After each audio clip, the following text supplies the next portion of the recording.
In this episode I invite you into my world of thinking when approaching an anchorage, and how I stay at anchor and how I think. Also how I deal with bad weather, because as the cliche, it's not always sunshine in paradise. I'm gonna take you with me and also show you some of my strategies and which kind of tools I use.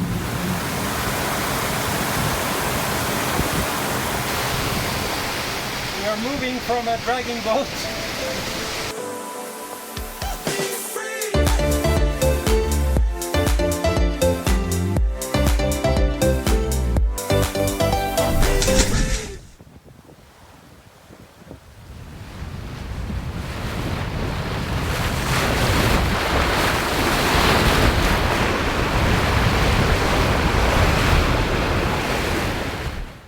When on my way to a new marina or an anchorage alone, I have always done some research upon arrival.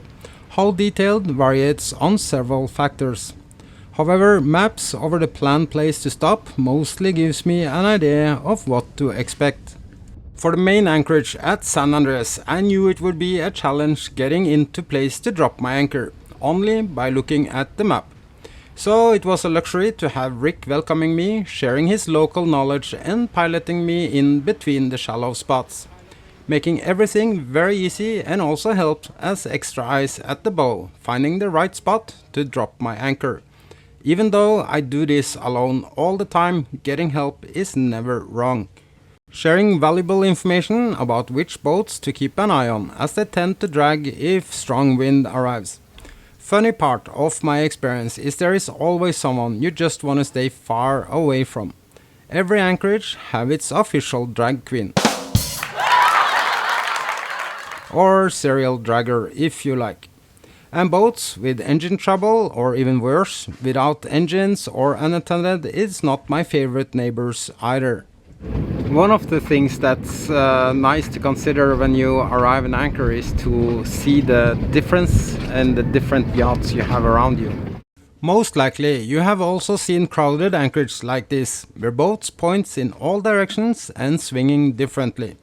This is something to keep in mind, as physics plays a big role at anchor, and that's why I always try to observe and identify the differences, knowing what to expect. I'm gonna try to break this down to a very simple example that could help you become a better neighbor at the anchorage. In very light winds, the ocean currents plays the biggest role, making a typical old school boat with long keel swing more than lighter boats like catamarans with no keel.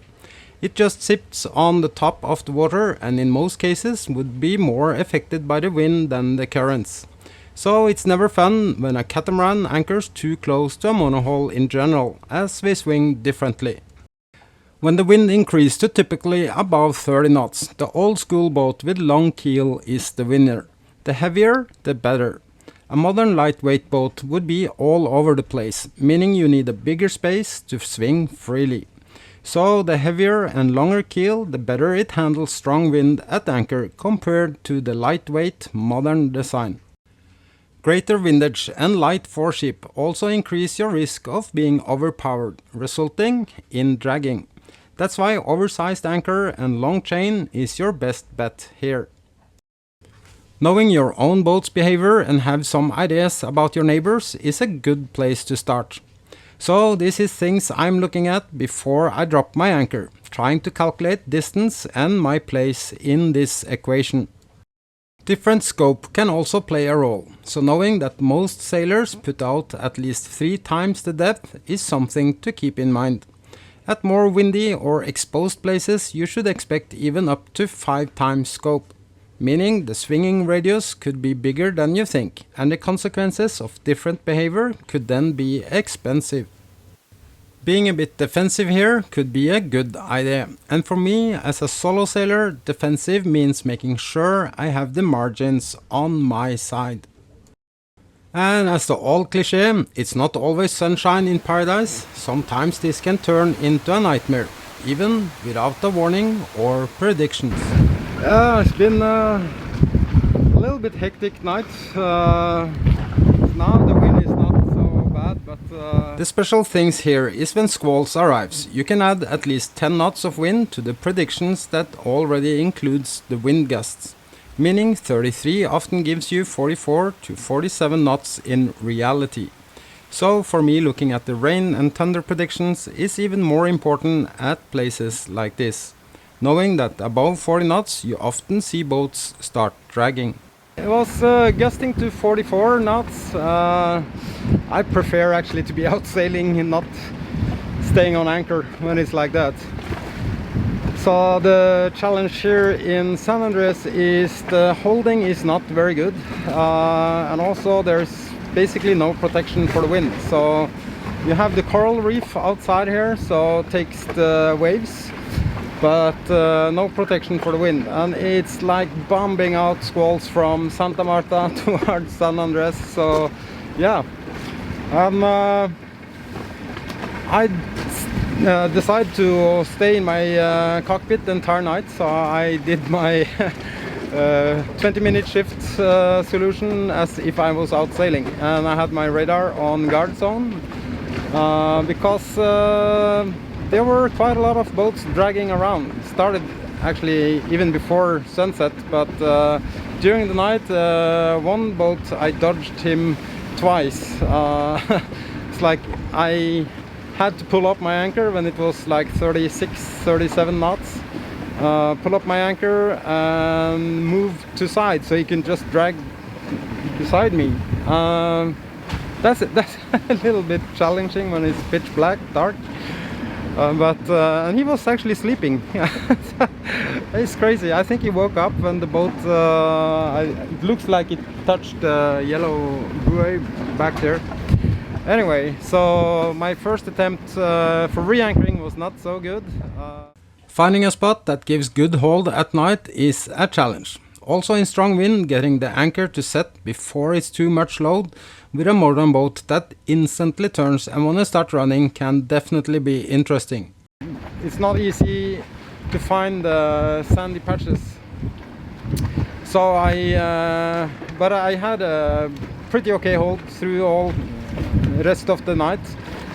But in the morning I decided to move, see if I could find a better spot because it's gonna be more wind. And this pretty much summarizes how my last night out here felt like. We are moving from a dragging boat.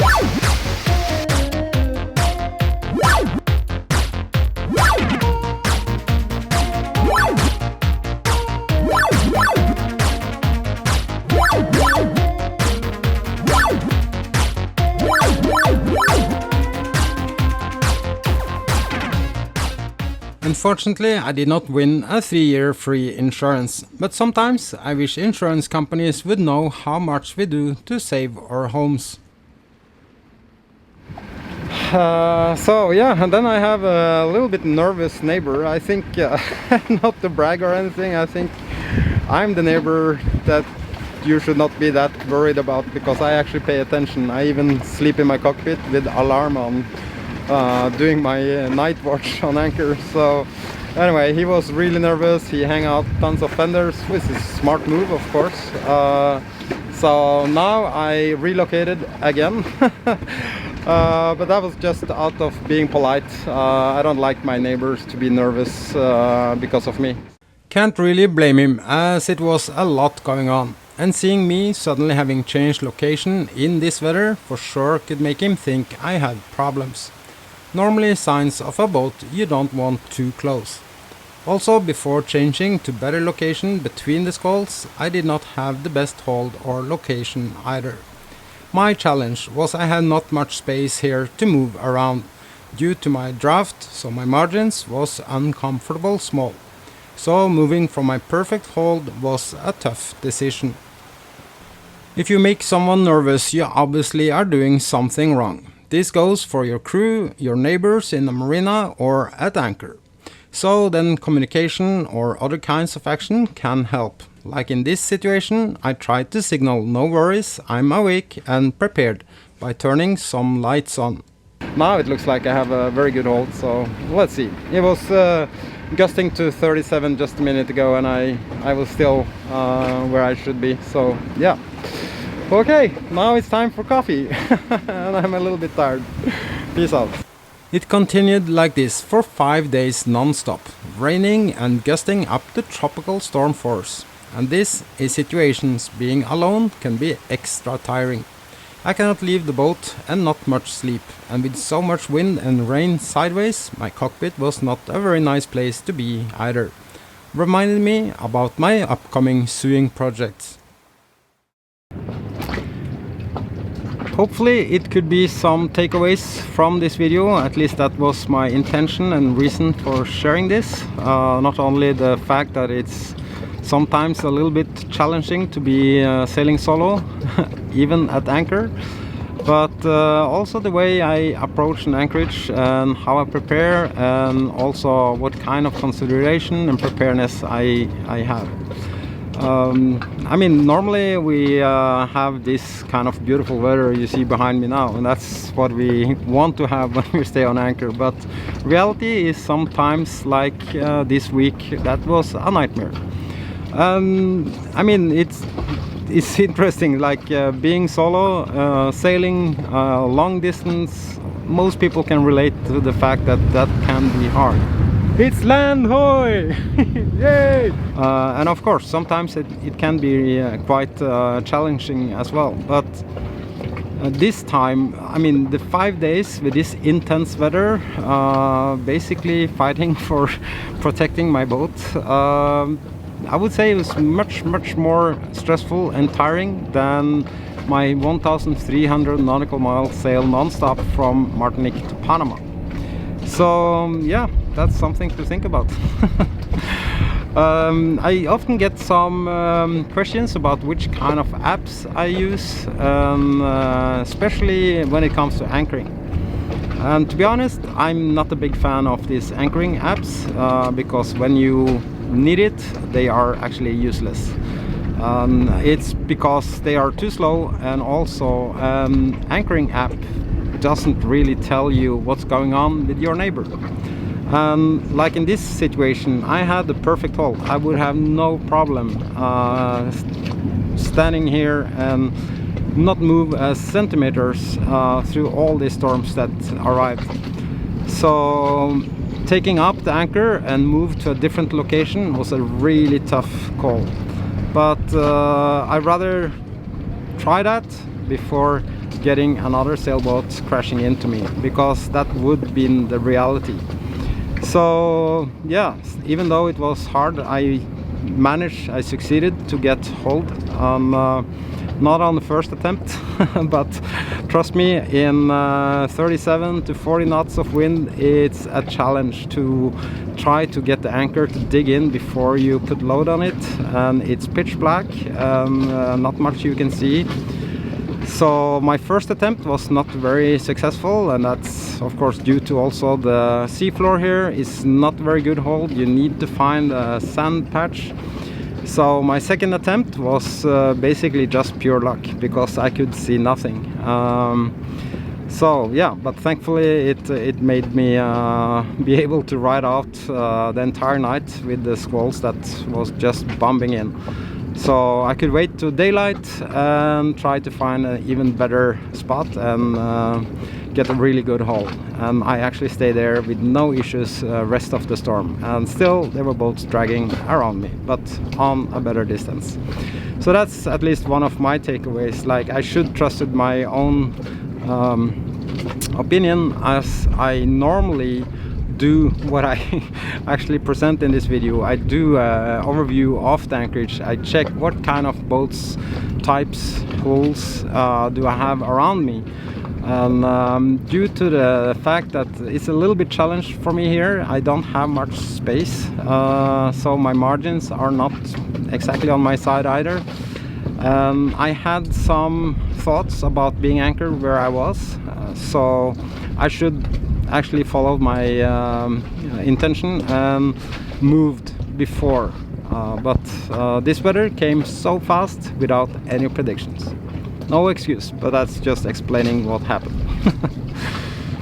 And as another cliche, after rain there is sunshine, and I could finally have some rest and go ashore again, enjoying a well-deserved ice cream.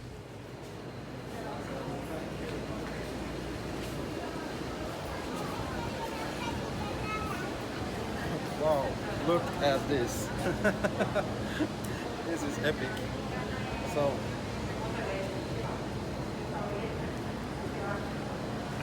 Take a bite. I don't know where to start. It's just.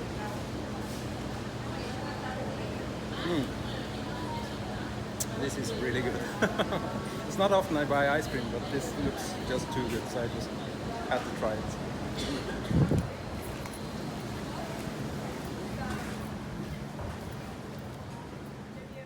Luckily, this kind of weather situation I had staying on anchor here this week is not that often. So yeah, but I thought it could be a good idea to share some from the reality of being solo on a boat, even at anchor.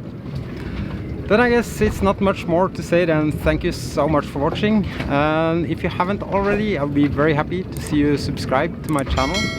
And then it's just say all the best. Stay safe, take care. Cheers.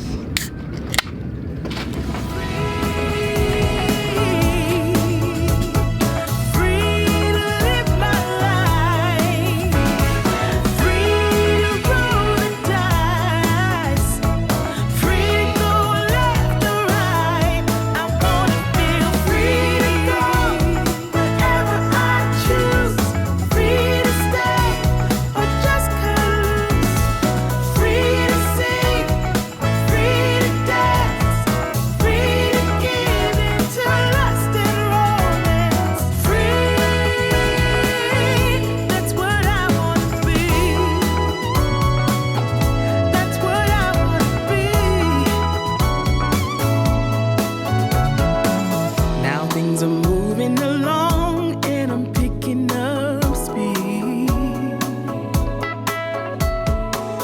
I'm singing my